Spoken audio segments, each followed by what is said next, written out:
All right, guys. So I've been getting a lot of questions on the other videos. I appreciate them. I'm asking for them. I plan on getting the most of them, as many as I can. Some of them are pretty specific, like certain situations are pretty specific. So something I thought about, though, that I do when I approach looking at videos and situations or opponents or breaking down my own footage, what have you, is I got two rules I try to do, or stick with rather. And you know, a lot of you probably know these, and if you do, and you're applying them in the way I'm talking about, then this ain't for you. Kudos to you. I'm glad you figured it out. But some guys don't, you know, generally think about this, so I figured I'd put it out there. But the two things are, one, there's a counter move for every move, right? There's no one superior move over another. If you see this, there are moves that work better generally. They generally win more than the other move, right?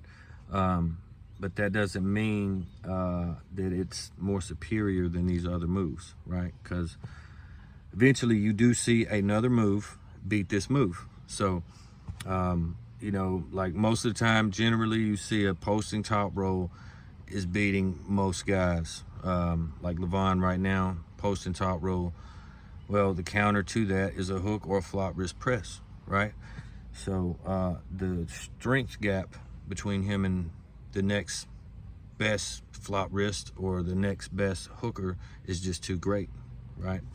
So keep that thought in mind, right? And then the second is, there's only three ways to lose a match when you have the superior position, right? So the second was really 3 in 1, but keep in mind, there's only three ways to lose, right? If you have the superior position that you need or that you wanted to get your move off successfully, you can only lose three ways after that.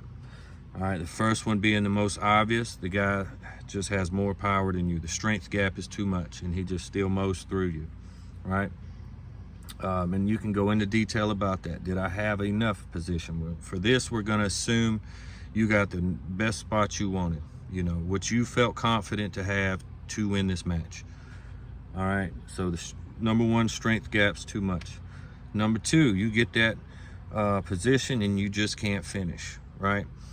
It usually comes down to endurance, right? And that necessarily doesn't mean he had better endurance than you overall. It means in the positions that you were in, he had better stamina than you.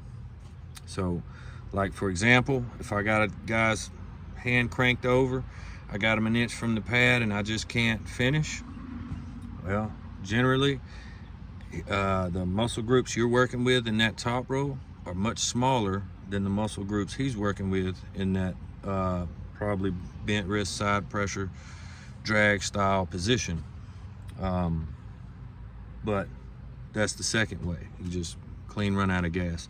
The third way is the most often way I see more than anything, is that you gave your position away, right? So for example, I get a good top row position and this guy is not diving in, he's staying out with this position even though he's underneath, right?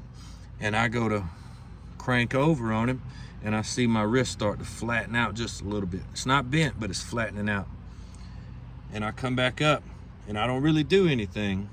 I don't go to get better height or anything like that. I just, you know, take a couple breaths and pump sideways again and again and again. Before you know it, I'm out here and I got my wrist bent back. You know, that's just one scenario. We see all kinds of scenarios. Y'all dead even in a hook, or I'm on top and I go to lay out and drag and this guy starts to push sideways, and you know, I shouldn't have laid out and tried to drag that early. So that's only three ways you can lose. One of those three ways is guaranteed if you got position and you lost. So evaluate those three when you're breaking down some footage of yourself or whoever it may be, your next opponent or what have you, and you can see way more detail when you understand those two things, right? You can figure out what you need to do in way more detail. And when you start to do this over and over, you start recognizing things right out the gate, you know. So that's just a general rule of thumb to break it down as simple as possible. So maybe that helps some guys out. Maybe, you know, helps you be able to see the game a little more clearly. You know, it definitely has me, you know, but I am also a simple man. You know, I don't, you know, I try to look at it and break it down in layman's terms, if you will. So anyway, maybe that'll help some of you guys. I plan on answering a few more questions in the morning. So that'll probably be out sometime tomorrow. I'm gonna also speak a little bit on what's going on right now. It ain't for this video, but it's for another one. I'm kind of waiting around to see what else happens today. But all right, like and subscribe. Roll Tide. God bless y'all. Have a good day.